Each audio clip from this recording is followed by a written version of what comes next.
අයිබෝන්න අලුවනේ තින් මේකයි කතාව. කපිලගේ යාළුවෙක් හිටිය නිමන්ත කියලා.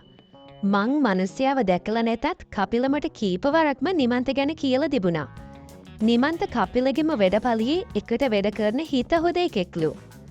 නවෝ මේ නිමන්ත කියල කපිල නිමන්තවමට අදුන්නල දෙද්දී මම් නිමන්ත ගැන දැනන් හිටිය ඔච්චරයි. කපිල සාමාන්‍යයෙන් ගියාගේ යාලූ ගෙදරට ගෙනාවේ අතේ ඇංගිලිගානටත් වඩා අඩුවෙන්. එයාට එහෙම ලොකුවට යාළුවාශ්‍ර තිබුණෙත් නැහැ. ඒ හින්දා පිට මනුස්සෙක් නොකියාම ගෙදර එක්කගෙනද කියලා මං හිතුවේ නැහැ. ඒකෙන් උනේ ඒ මනුස්සයා එද්දි මං දුහුල් රෑ ඇදුමෙන් මේ බබාව වඩාගෙන සාලෙට වෙලා හිටපු එක. දොරේ බෙල් එක වැදෙද්දී මං එහෙමම ගිහින් දොර ඇරියේ ඒ කපිල සාමාන්‍ය ගෙදර එන වෙලාව නිසා. ඒත් මගේ ස්වරූපෙ දැක්කම කපිල ගෑස් ලොකු වුණා. මං යාට එන්න ඉඩ දීලා පැත්තකට වෙද්දී දැක්කේ යා තනියම නෙවෙයි කියලා. ඒ තමයි මං නිමන්තව දැක්ක පළවෙනි වතාව. කපිලගෙ වගේම මාව දැක්කම නිමන්ත ගෑසුත් පුදුම වෙලා මගේ ඇඟපුරා යන හැටි මන් දැක්කා. කපිල ඇරෙන්ඩ වෙන කිසි කෙනෙක් මාව ඒ විදියට දැකලා නැහැ. ඒ නිසා මට පොඩි ලැජ්ජාශීලී බවක් දැනුණා. මං නිමන්තත් ඇතුළට ආවහම දොර වහලා කාමරයට ගියේ හොඳ ඇදුමකට මාරු දෙන්න. ඒ කරලා මං ඒ දෙන්නට තේ හදද්දි කපිල බබාව වඩාගත්තා. කොහොම හරි එදා රෑ දෙගුඩ හරියක් වෙනකම්ම නිමන්ත හිටියා. ඒත් මා එක්කනම් කතා කළේ නැහැ. ඒ වුණත් මං එයාලා ළඟින් එහෙට මෙහෙට යද්දී නිමන්ත ගෑස් මාව ලුහුබදින හැටි මට දැනුණා. එදායින් පස්සේ සාමාන්‍ය විදියට දවස් ගියුණා. ඒ දවසක් කපිල නැති වෙලාවක නිමන්ත අපේ ගෙදර ආවා. එයාව දැක්කම මට පුදුමත් සිදුණා. කපිල ඉන්නවද? නෑ එයා වැඩට ගියානේ. එහෙමද? මට කපිල කිව්වේ නිමන්තත් කපිල එක්කම එකට වැඩ කරන කෙනෙක් කියලානේ. ඇයි මෙයා දන්නේ නැන්ද මේ වෙලාවට කපිලට වැඩ කියලා? හරි වැඩේ මට ඌව හම්බෙන්නත් ඕනේ. කපිල එද්දි 5:40 විතර වෙනවා. කෝල් එකක් දීලා ඉන්නේ තිබුණේ. ඔව් මං කෝල් කරා. උගේ ෆෝන් වැඩ නැහැ. නිමන්ත ස්ටෝපේ පුටුවකට අනවසරෙන්ම ගර වෙලා කිව්වා. ඉන්නකෝ මාතරම් බලන්න. මං ගෙට ගියේ ෆෝන් එක ගන්න. කපිල එහෙම ෆෝන් ඕෆ් කරගෙන ඉන්න කෙනෙක් නෙවෙයි. මං කපිලට කෝල් කරාම එයාගේ ෆෝන් එක වැඩ කරේ නෑ. මට පුදුම හිතුණා. එයාට කරදරයක් වද්ද? අනේ කපිලගේ ෆෝන් එක වැඩ නෑනේ. එයාට කරදරයක්ද දන්නේ මට බයටම කටින් පිටු වුණා. නෑ බය වෙන්න දෙයක් නෑ. ඌට ෆෝන් එක charge කරගන්න බැරි වෙන්න ඇති. වැඩපැලේ වෙන කාට හරි කතා කරලා බලන්න බැරිද? මං කිව්වනේ ළමයෝ බය වෙන්න දෙයක් නෑ. හේ මාව අස්සසන්න ලෙන්ගතුකමින් කිව්වා. තව පැය භාගෙනේ ඕෆ් වෙන්න. එතකොට කෝල් එකක් කරන් බලමු. මං හා කියන්න ඔළුව වෙනුවේ කල්පනාවෙන්. මට තේ එකක් දෙන්න ගන්ද? නිමන්ත එහෙම අහද්දි මට එයා දිහා බැලුණා. එතකොටයි මට නෝටුනේ එයා ගේ ඇතුළටත් ඇවිල්ලා කියලා. අපි හිටියේ සාලේ. වාඩි වෙන්නකෝ. මං තේ එකක් හදන්න එන්න. බබා කොහෙද? පුතාට නිින්ද ගිහින්. නිමන්ත ඔළුව වැනද්දි මං කුස්සියට ගියේ තේ එකක් හදන්න කියලා. මේ පැත්ත හරි පාළුයි නේද? අහල පහලක ගෙයක්වත් නෑනේ. මෙහෙ ඉන්න බය නැන්ද? මං හදා දුන්න තේක බොන ගමන් නිමන්ත ඇහුවා. මෙහෙ ආපු මුලදී නම් පොඩි බයක් තිබුණා. දැන් නම් එහෙම බයක් නෑ. කපිල එයාට කිව්වනම් හරි වෙන පැත්තකින් ගෙයක් බලන්න කියලා. පොඩි එකෙකුත් ඉද්දි මෙහෙ ඉන්නේ කොහමද? හදිසියක් වුණත් කියන්න කෙරෙක්වත් නෑනේ. අනික බබෙක් හිටියට ඔයත් බබෙක් වගේනේ. නිමන්ත එහෙම කියද්දි මට හිනාත් ගියා. මම් බබෙක් නෙවෙයි. හැබැයි මට නම් පේන්නේ එහෙම තමයි. කියලා ඇස්යටින් බලලා එයා hina වුණා. මට ලැජ්ජත් හිතුණා. කපිල එන වෙලාව වෙද්දී අපි ගොඩාක් දේවල් කතා කරා. ඇත්තටම මම හිතුවට වැඩිය නිමන්ත ගොඩාක් හොඳ කෙනෙක්. එයා එක්ක වරුවක් වුණත් කතා කර හිටියකේ. කපිල එද්දී නිමන්ත ආයෙම ස්පෝප්පුවේ පුටුවට මාරු වෙලා හිටියා. මං උළුවස්සට හේතු වෙලා එයා එක්ක කතා කර කර හිටියා. වෙනද වගේම 5:60 විතර වෙද්දී කපිල ආවා.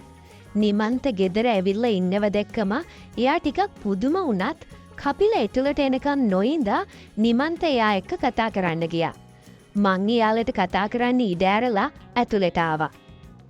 නිමන්ත ඔය විදිහට එදායින් පස්සේ කපිල නැති වෙලාවට අපේ ගෙදර එන්න ගත්තා. මුලදී නිමන්ත එහෙම එනවට මගේ පොඩි අකමැත්තක් තිබුණත් පස්සට නිමන්තගේ පැමිණීම මම බලාපොරොත්තු වුණා. අපි කලේ තේ බිබී කතා කරපු එක. එයා එක්ක කතා කරන එකෙන් මට හරි සැහැල්ලුවක් දැනුණා.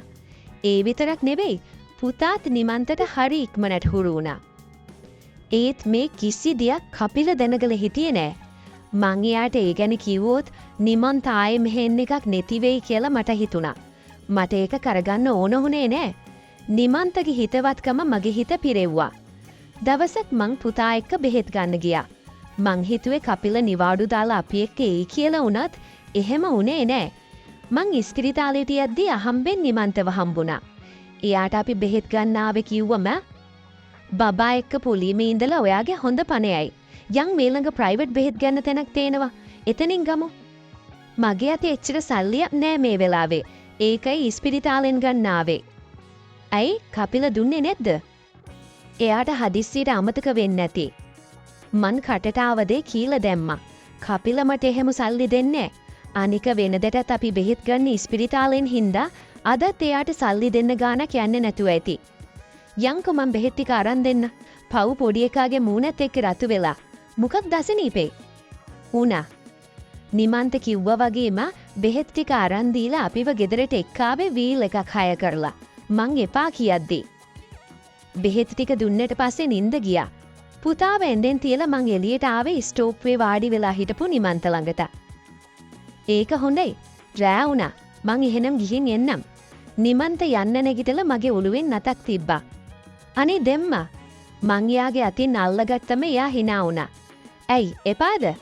එයා මට ඇහැක් ගහලා අහද්දි මං බොරු තරහකින් එයාගේ අත අයින් කළා. හරි හරි ළමයෝ හෙට එන්නම්කෝ. දැන් අරු එනවත් ඇති. කමක් නෑ මං කියන්නම් ඔයා බෙහෙත් අරන් දුන්න කියලා. හොඳට හිටි. ඔයා කැමතිද මං ආයේ නැවිත් ඉන්නවට? මං නෑ කියන්න ඔළුව වැනුවම එයා hina වුණා. හෙට එන්නම්.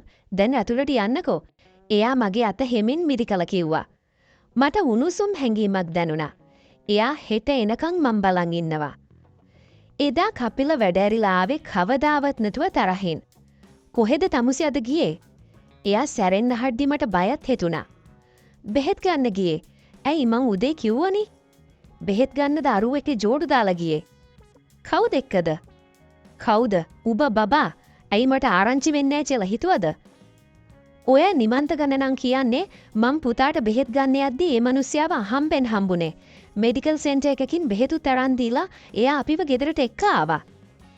ඌට මොකක්ද මගේ ගෑණි දරුවයි ගැන එච්චර කැක්කමක්? මොනවද කපිල ඔයා මේ කියන්නේ? උඹ මන් නැති අතරේ ඌ එක්ක හොඳ නාඩගමක් නටනවා කියලා මන් දන්නවා. කපිල මොකද ඔබේ කටේ සද්දේ? බොරු දේවල් කියන්න එපා. බොරු කොහෙද? උඹ ඌ එක්ක හැමිච්ච කියලා? මගේ අත පළවෙනි පාරට කපිලට ඉස්සුණා. කපිල කම්මුලට අත තියාගෙන මන් දිහා බලා හිටියේ පුදුමේ. උඹ බැල්ලි? කපිල මගේ කොණ්ඩෙන් ඇදලා මට ගහන්න ගත්තේ මං යාගෙන් බේරෙන්න දගලද්දි.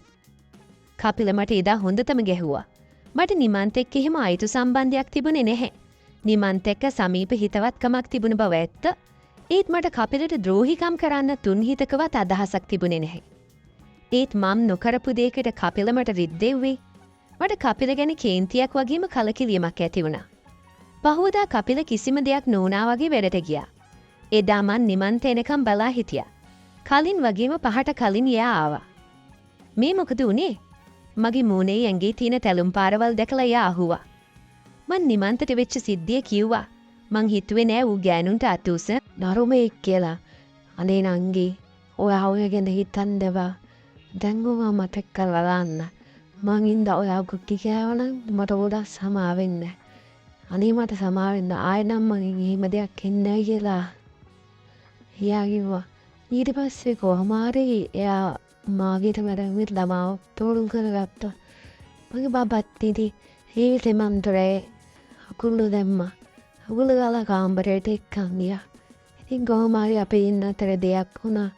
එයා මට මෙහිම දෙයක් කිව්වා.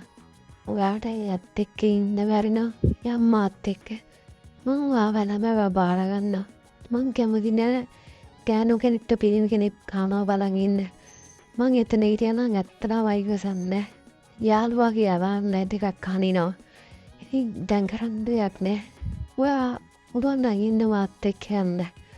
අත් කසාද වැදලා නැණි. මං වාවලා ගන්න කිව්වා. ඒ කොහොමද මම කසාදෙම නියව දාලා යන්නේ? එහෙම කියලා මට යාව දාලා යන්නත් බැහැ. ඉතින් මම පොඩ්ඩක් කල්පනා කරා. ඉතින් හැමගම දැන් මෙයා ඇවිල්ලා බීලා මට ගහනවා. ඉතින් මේ ගහන්නේ පරණ දේවල් මතක් කරගෙන. ඉතින් මගේ අතින් වැරද්දක් වුණෙත් නෑ. ඉතින් එයා මට ගහන්න පටන් ගත්තා පස්සේ මං වැරදි කරන්න පටන් ගත්තේ. එයා මාව පොල්ලකින් තලනකොට මං ටිකටම වැරදි කරන්න ගත්තා. ඉතින් කොහොමයි දවසක් මං එහෙම ඉන්නකොට මගේ හස්බන්ඩ් ආවා ගෙදර. හස්බන්ඩ් ඇවිල්ලා එයාගේ අතට මාට්ටු වුණා. කොහොම හරි අපි දෙන්නට හොඳටම ගැව්වා. කොහොම හරි මාත් එක්ක අය ආසාදයක් නම් තියාගන්නේ නෑ කිව්වා. මාව ඩිවෝස් කරලා දැම්මා. ඉතින් මං දැන් ඉන්නේ අරයත් එක්ක. කොහොම හරි අපි දැන් සතුටින් ඉන්නවා. ඒත් මගේ කලින් හස්බන්ඩ් නම් මාර විදියට විඳවනවා කියලාම කට්ටිය කියන්නේ. ඉතින් යාළුවනේ අපේ කතාව මෙතනින් ඉවරයි. මේ වගේ කතාවල් ඔයාලට කියන්නේ සමාජ දැනුම සඳහා පමණයි. ඉතින් ඔයාලට මේ වගේ වීඩියෝ දෙකටම බලන්න ඕන ලයිෆ් හිට් කුනේ YouTube channel එක subscribe කරලා bell icon එක ඔබලා තියාගත්ත. ටිකට මේ වගේ ලස්සන වීඩියෝ බලන්න බලන්න. එහෙනම් යාළුවනේ අද අපි ගිහින් එන්න. ඔයාලට goodbye.